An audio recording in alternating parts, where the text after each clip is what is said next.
हरि ओम प्राणदा अपाणदा व्यानदा वर्जोदा वरियोर्दाः अन्य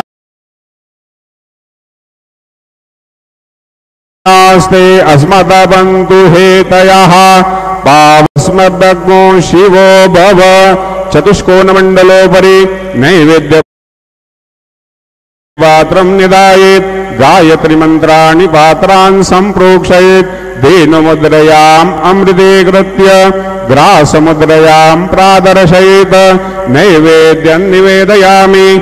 ओम प्राणाय स्वाहा ओम अपानाय स्वाहा ओम व्यानाय स्वाहा ओम उदानाय स्वाहा ओम समानाय स्वाहा ओम ब्रह्मणे नमः।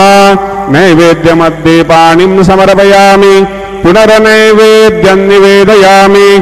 ओम प्राणाय स्वाहा ओम अपानाय स्वाहा ओम व्यानाय स्वाहा ओम उदानाय स्वाहा ओम समानाय स्वाहा ओम ब्रह्मणे नमः।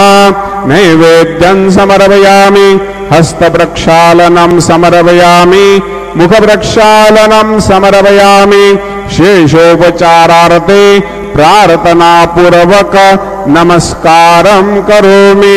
श्री सच्चिदानंद सद्गुरु साईनाथ महाराज की जय।